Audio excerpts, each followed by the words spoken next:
Joining Dollar Shave Club for me was a no-brainer. It's made my life so much easier, and I'm sure it'll make yours easier too. Since I joined, I don't need to go to the store anymore to buy razors, or choose between price and quality to get an amazing shave anymore. I can honestly say that I'm a big fan of the club. DollarShaveClub.com delivers high-quality razors right to my door for less than what I used to pay. There's no reason to deal with the hassle of going to the store to buy expensive razors when you join the club. Just go to DollarShaveClub.com and pick a razor that works for you from their line of amazing blades. I personally use their executive razor, and I always get an amazing shave and never have to set foot in a store to buy razors again. Over 3 million members like me love Dollar Shave Club. The quality, the value, and convenience of Dollar Shave Club can't be beat. And so right now, you can get your first month of the club for as little as $5. And after that, it's only a few bucks a month. There's no reason not to join. Get yours at dollarshaveclub.com/felon. That's dollarshaveclub.com/felon. This episode of Felon may contain disturbing content, including descriptions of violence and coarse language. Listener discretion is advised.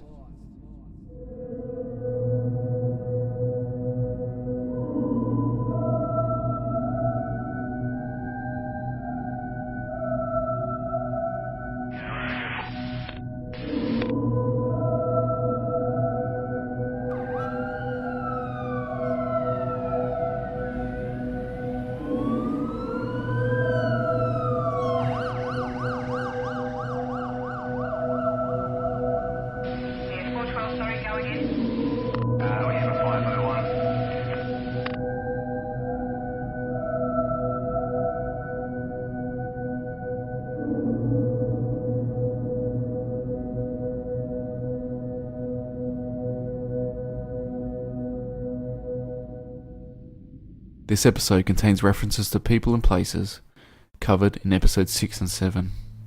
I recommend listening to both those episodes prior to continuing with episode 9. Got the bucket and the window was open already, so I pushed it open. Stood on and climbed through up here. And he was there snoring, and I kicked it like that, and he woke up.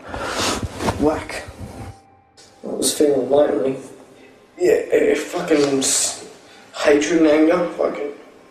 But when I was doing it, so, yeah, loneliness as well. I felt fucking, yeah, sort of wanted him to get me first. Why were you hoping that? I just fucking hate my life. If you can call it life.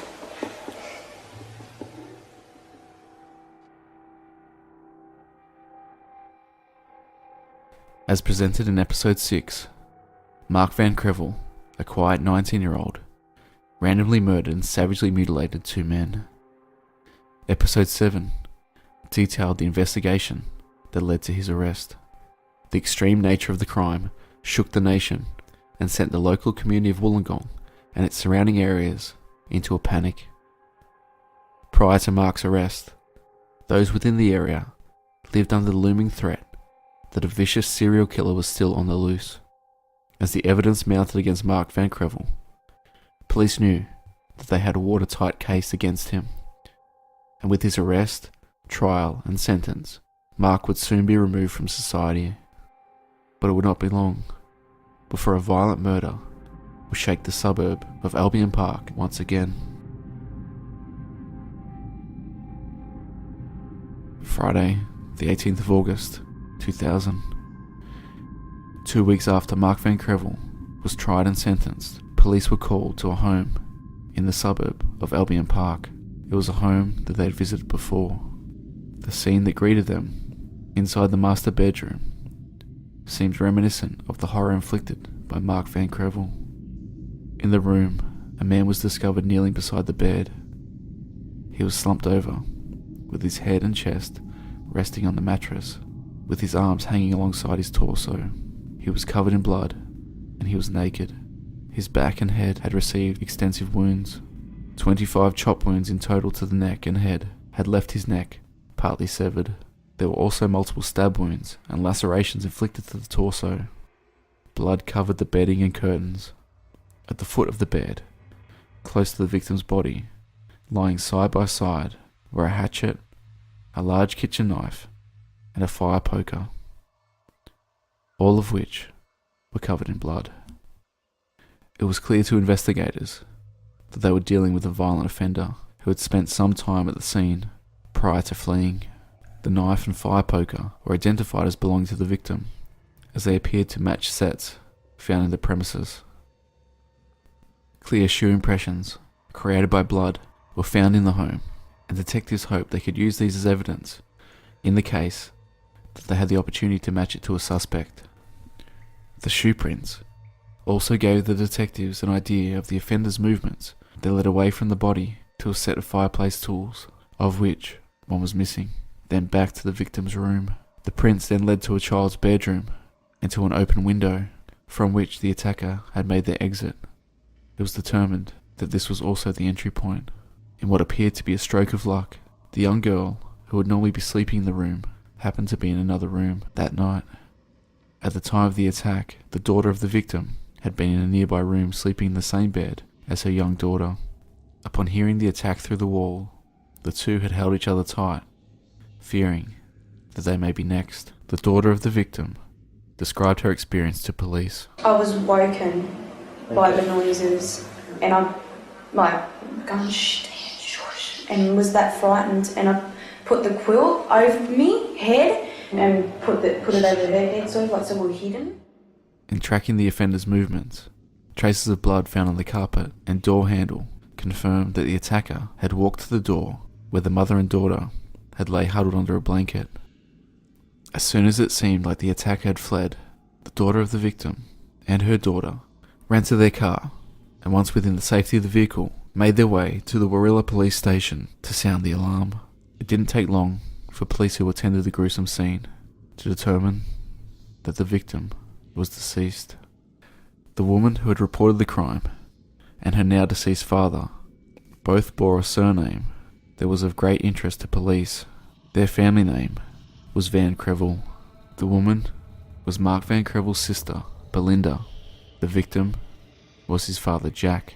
Since the notorious murders carried out by Mark, the Van Krevel family had been thrown in the media spotlight, and they were no strangers to talking to police.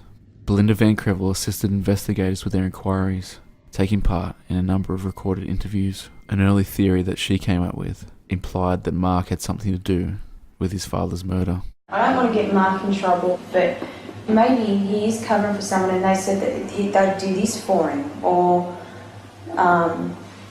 maybe he's asked someone, I don't know, to do Well, it. having said that, then who would you think he would get to do it? Oh, I don't know. In following this line of inquiry, police found it significant to note that within Mark's book, titled A to Z of Serial Killers, along with David O'Hearn and Frank Arkell, his father Jack Van Krevel's name was written. During his trial, Mark had expressed a disdain for his father Jack, and had even implicated him in carrying out acts of physical and sexual abuse upon him when he was younger. A theory was put forward that potentially Mark had organised a hit on his father from behind bars.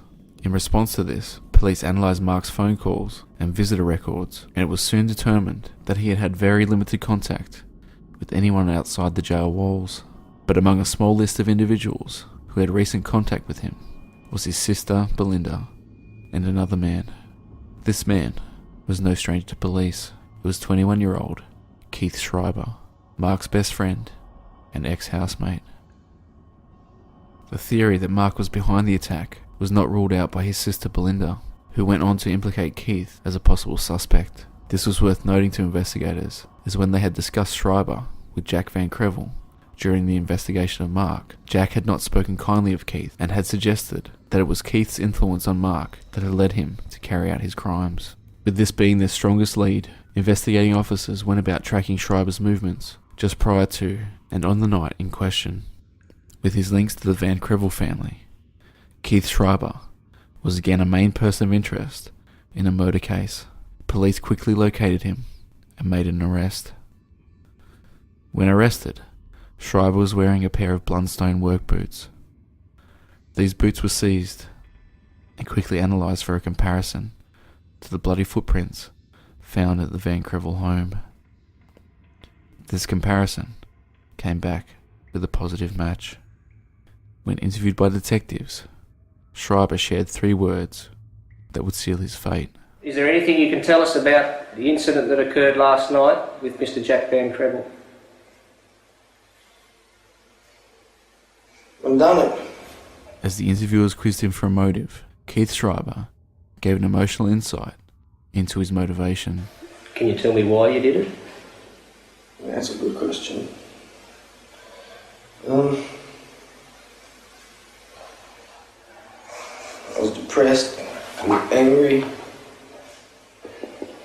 He should pay for what he done to Mark and Belinda. The attack, it seemed, was motivated by wanting revenge for Mark and Belinda.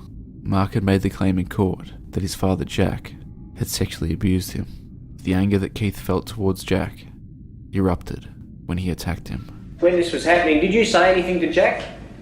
Yeah, sort of for revenge for Mark. I told him when I turned the light on, I told him, this is for Mark. Fucking pedophile bastard. You'll never molest another kid again. Following Schreiber's emotional confession, he was taken to the Van Krevel home, where investigators carried out a walkthrough with him. He was able to provide intimate knowledge of the home, including where he had collected Jack's hatchet from, the window that was used as a point of entry, and his movements inside the home the night of the murder. His description of what occurred on that night was that he collected the hatchet from its storage place near a pile of timber. He made his way to the side window that he had discovered to be open, and he stood on a bucket to make his way inside. Got the bucket, and the window was open already, so I pushed it open. Stood on and climbed through. Okay, we're now in the deceased Jack Van Krevel's bedroom. Can you tell me what happened when you came in here? Schreiber then made his way into Jack's room and stood over him beside the bed. Up here, and he was there snoring, and I kicked it like that. Oh, that's what made the noise? Yeah. It was while he was making his way beside the bed that Schreiber bumped the bedside table, and Jack stirred to the noise. As he rolled to look for the source, Schreiber raised the hatchet and brought it down on Jack's head. And he woke up, whack.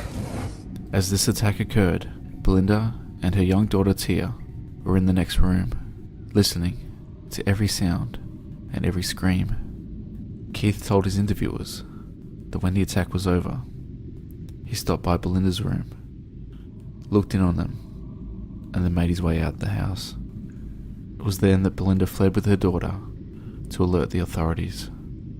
It was during ongoing interviews with Belinda that police noted that she seemed quite aloof about her father's murder and did not seem to be a daughter in mourning.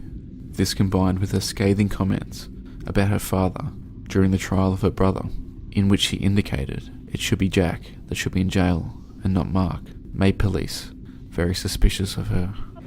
He drove him to do what he did. He's the one that should be in jail. How do you feel about your father's death now?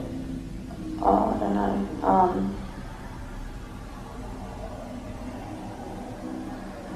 Not sad as yet, but it'll happen. It was noted by investigators that in Belinda's room at the time of the attack, there was a mobile phone. This phone had not been used to dial for help, while her and her daughter listened in on the attack on her father. It was also noted that she had not approached neighbours to use their phone upon leaving the house, but even more mysterious was the fact that she had driven to Warilla police station, which was approximately a 15-minute drive, when she could have travelled to the police station in Albion Park in around 5 minutes instead. Police were faced with 2 options. Belinda was either in too much of a panic state to think clearly, or her motivation for this behaviour was something far more sinister. Police now had 2 persons of interest, both of whom had expressed animosity towards Jack Van Krevel. It was also noticed by detectives who attended the trial of Mark Van Krevel that Keith and Belinda seemed closer than being just friends. As investigators explored the possibility that Belinda was involved, they quizzed Keith Schreiber if he and Belinda were or had been in a relationship. Is there anything you care to tell me about that?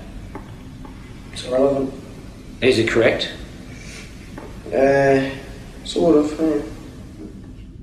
Investigators established that the last person to see Keith leading up to when the murder occurred was Belinda. Belinda told police that the day before the murder, she had met with Keith and the pair had travelled towards the jail where Mark was based to pay him a visit. But they were unable to see him on that particular day. It soon came to light that the pair had spent the remainder of the day together. During this time, Belinda shared with Keith some accusations about her father, that he'd molested her, and Mark, and even her young daughter Tia. Jack molested Mark. And Tia's been, his granddaughter has been saying, coming out with a few weird things. In following up this line of inquiry, police interrogated Keith further, following which he revealed a piece of the puzzle that made everything fall into place. Did she ask you to do it? Yeah, I know she wanted him done. She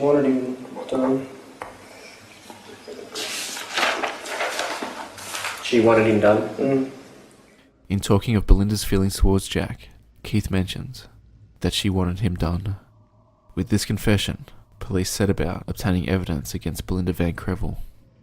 On Thursday the 3rd of May 2001, 8 months after the murder of Jack Van Krevel, police again interviewed Belinda with a startling revelation that they had been informed of. Jack's wife had approached them with the news that around the time of Jack's death, she had heard rumours that Belinda had offered Keith Schreiber $2,000 to murder her father. Have you ever paid Keith any money? No. For what? Since your father's death, have you ever given him any money? No, I haven't. Belinda denied ever offering or giving Keith money. Following this interview, police visited the home of Belinda Van Krevel with a search warrant. During this search, police located stubs from a number of money orders. These orders were followed up and traced directly to the bank account of Keith Schreiber, an account he used since he had been incarcerated. Police also located letters addressed to Belinda, in which Keith is discussing money that she has transferred him and items he has spent the money on in prison. Keith? Mm-hmm. Is that Alright, Keith okay, Schreiber? well that's, yeah, obviously. In the letter, Keith's talking about, I should have bought a radio with that money, but all I got was a kettle for $30 and the rest on tobacco and drinks and food. This is the person that killed your father, and you're sending him money. Yeah, and? Did you think that was a bit strange? No, not really, no. Okay. I'm still friends with him, I talk to him, so... And what was your relationship with Keith Schreiber at the time your dad was murdered? It was, a normal sort of relationship, just friends, you know. So you That's weren't what I going say, out with anyway. each other? No. Had you never gone out with Keith Schreiber? No, I never even thought about it. Have you ever had any relationships with him? Sexual wise or any nature like that? I won't answer that, I don't think that's got anything to do with this. It's actually got a lot to do with it because it's investigating the murder of your father. Yeah, but what's sex got to do with He's someone the being murderer. murdered? We're just trying to work out what relationship you had with the person who murdered your father. And But- it wouldn't make a difference, would it? Well, it may make a difference to our investigation. Why's that? Well, that's all we have to work out. Oh, right, okay then. Yeah, right, what was the next question? Belinda, this letter addressed to Keith, do you agree that that's your handwriting? Some of these letters also contained romantic sentiments. Yeah. You discuss here about your closeness to Keith. He says, I miss you heaps. You see, Keith, the thing I love the most is that no one really knows how much we trust and care about each other. I mean, I've been so close to you for how many years, and no one could make up that they've done more for me than what you have. I'll always look up to you, and no one will ever come as anywhere near as close to me as you are. So you were in a physical relationship? I have been, yeah. You told us before that you never had or you hadn't been. No, I said I didn't want to tell you. So now you're prepared to talk about it? Yeah, What's the situation with your relationship? I had with sex him? with him. The evidence obtained at Belinda's home and during police interviews with her painted the picture that she had used money, their relationship, and the accusation that her father was a pedophile to coerce Keith into murdering him. The latter probably being the most motivating factor based on the fact that Keith had been molested by a teacher as a child. It was also revealed that Keith was homeless and in a disturbed mental state at the time he committed the fatal attack. It was suggested that Belinda used these factors to manipulate him. This evidence obtained by police was enough to go to trial, and it was determined in court that Belinda Van Krevel was guilty of playing an active role in the death of her father. She was sentenced to 6 years for her part in the murder. Keith Andrew Schreiber was sentenced to be imprisoned for 16 years. This was set with a non-parole period of 12 years. In August of 2012, Schreiber was granted parole after serving a minimum of 12 years, but he was soon sent back to jail in November after it was found he could not adapt to normal community life and obey directions from his parole officer, which were part of the conditions of his parole. After being jailed for 6 years for the charge of soliciting Keith Schreiber to kill her father, Belinda Van Krevel was released. But in 2014, Van Krevel made headlines when she repeatedly stabbed her partner, Marshall Gould, 5 times in the neck, leg, and arm. What were you feeling when you were doing this? Just a little loneliness. I was feeling lonely.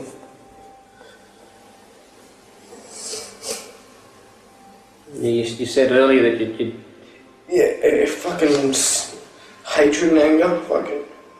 But before, when I was doing it, sort of, yeah, loneliness as well. I felt fucking, yeah, sort of wanted him to get me first. why were you hoping that? Just fucking hate my life. If you can call it life.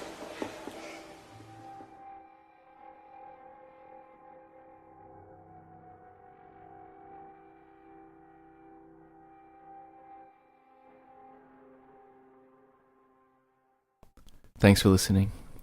You're probably sick of hearing this by now, but if you have enjoyed the show, please do rate and review Felon on iTunes or wherever you get your podcasts. If you're looking to get in touch or stay in the loop with all things Felon, just search for Felon True Crime on all social media platforms. There's even a Felon discussion group on Facebook called Friends of Felon True Crime, so give that a search and stop by and say hi. This episode was made possible by Dollar Shave Club. To take advantage of their special offer for Felon listeners, head over to dollarshaveclub.com/felon. This week's podcast recommendation is Married to Murder, so please do stick around and check out their promo. Hey, Kate. Hey Cassie. Do you want to tell people about our podcast? Oh my gosh, I've been waiting all day to tell people about our podcast. What's it called? It's called Married to Murder. What's it about? It's couples who murder each other or murder together. Oh my god, that sounds so awesome. It's Where can you fascinating. listen to it? iTunes or anywhere podcasts are available. Anywhere a podcast is available? Anywhere. Get out. I can't wait to go listen myself. Well, hurry up. I'll time you. Okay.